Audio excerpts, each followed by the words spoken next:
We are going to go through the detailed steps of installing the Redding competition bullet seating die for handgun and straight wall rifle cartridges. In this video, I'll be setting it up for 45 ACP.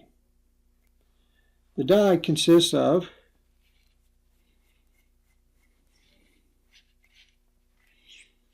a micrometer, spring, seating stem, die body, and lock ring. The lock ring you see is not the one that comes with the die. It is an aftermarket ring that I prefer. The micrometer is calibrated in increments of 1/1000th of an inch.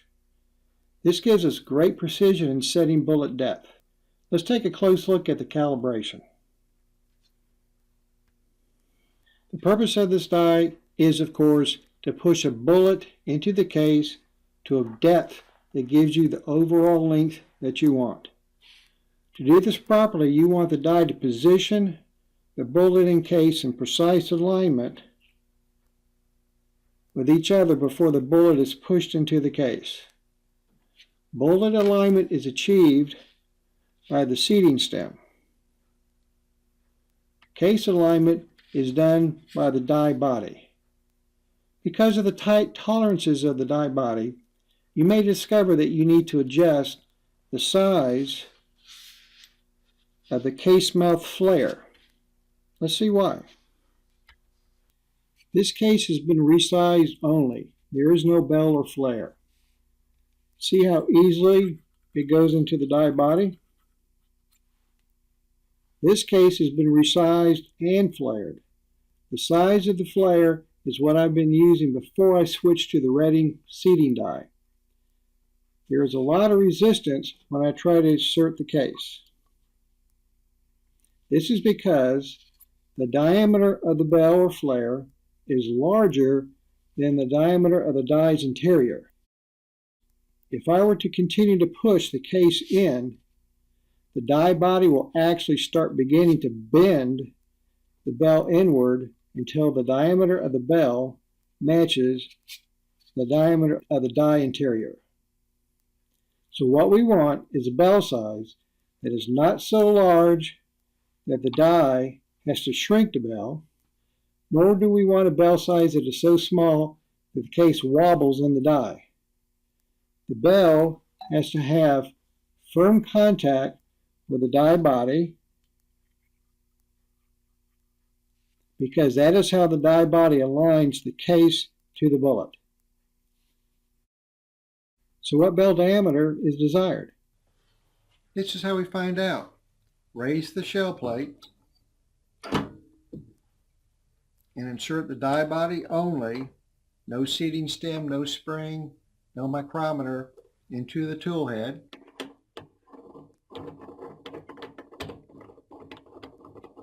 And screw it down until it's just above the shell plate.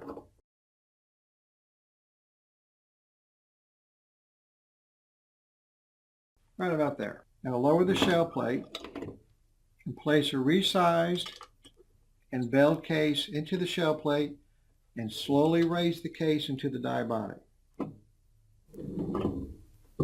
Insert the case as far as the press allows. As the case is inserted, the die body will reduce the bell to match its interior diameter. Lower the shell plate, remove the case, and using your calipers, measure the bell. This measurement is the bell diameter you want. Now, if there is no contact between the case and the die as you raise it, then the bell is too small and you'll need to increase the bell diameter. As you adjust your powder, assembly, or expander die to create the diameter you want, you may not be able to get it exactly correct. If that is the case, which is better? A bell diameter that is a little too big or a bell diameter that is a little too small? My opinion is a bell diameter that is a little too big. Why? Because a bell that is too small means the case will not make firm contact with the die body. And without that firm contact, the die will not be able to do a good job of aligning the case to the bullet. So now that we know what bell size we need, and we have adjusted our powder measure or expander die to produce that size, let's install the die. First, remove the micrometer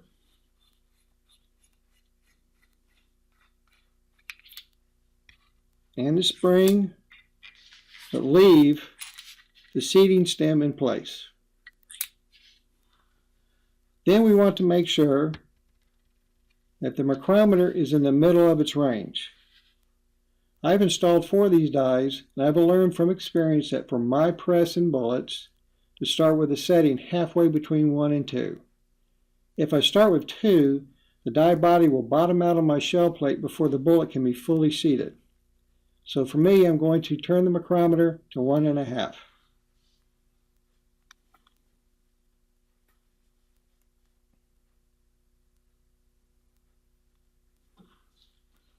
You may learn with your press and bullet type, you might have to start with a higher number.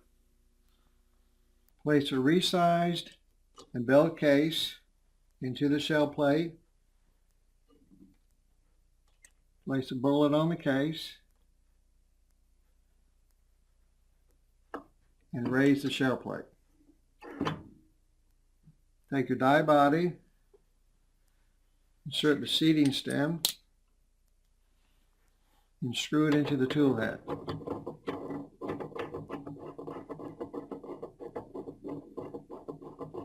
Now, looking down from above into the die body, keep screwing the die body until you see the seating stem begin to rise. Once it begins to rise, stop.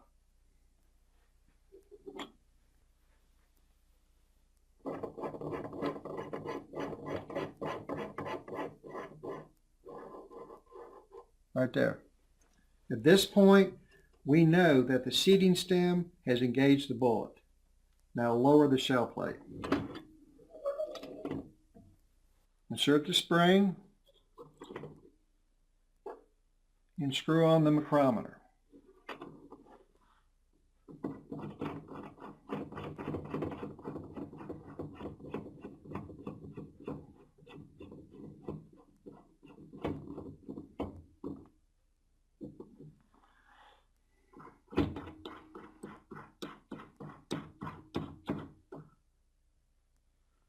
At this point, we want to screw the die body down until we are close to our desired overall length.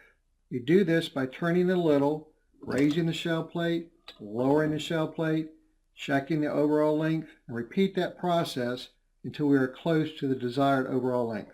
It does not have to be exact.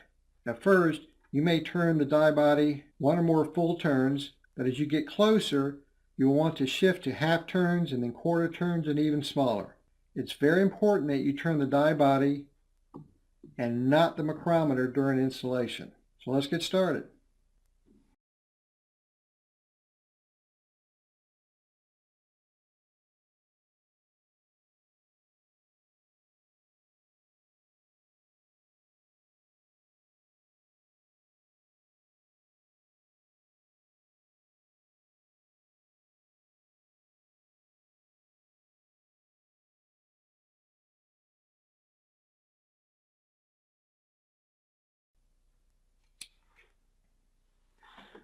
Okay, once you have the desired overall length or close to it, and with the shell plate down, turn the die until the micrometer gauge is easily visible. In this case, I only had to turn it a very small amount. After turning, raise the shell plate to be sure that the die is not hitting the shell plate, which it is not.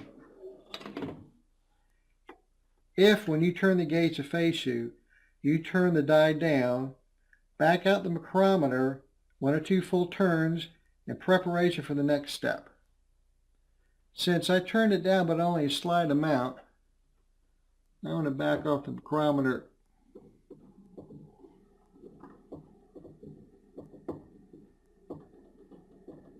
almost a full turn. Now we are ready to lock the die in place. Place the case at the resizing station. the powder station and take the dummy round we just made and put it back at the bullet seating station. Now raise the shell plate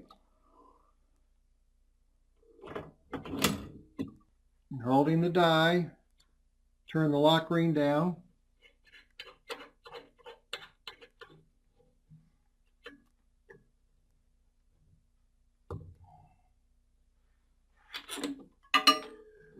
And secure it in place.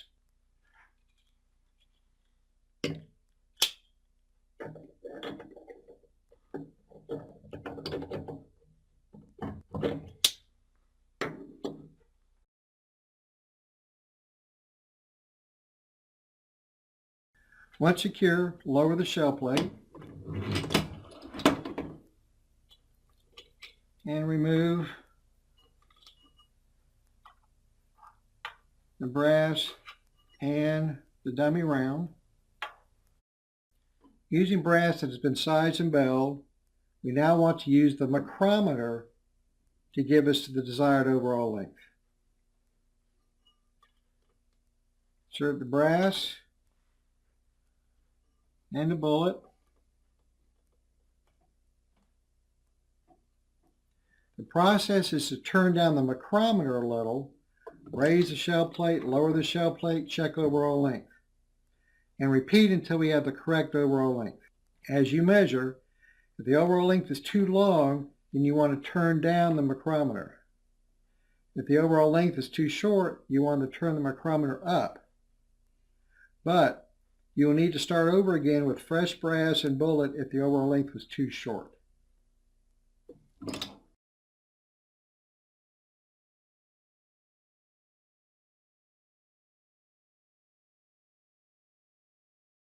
Once you have the correct overall length, record the number you see on the micrometer.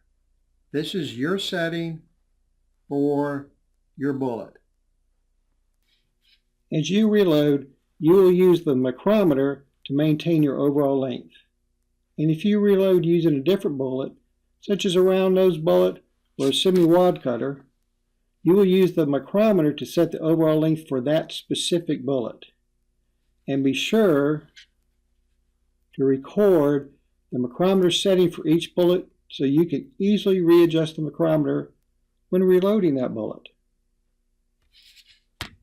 I hope this video has been useful to you, and thank you for watching.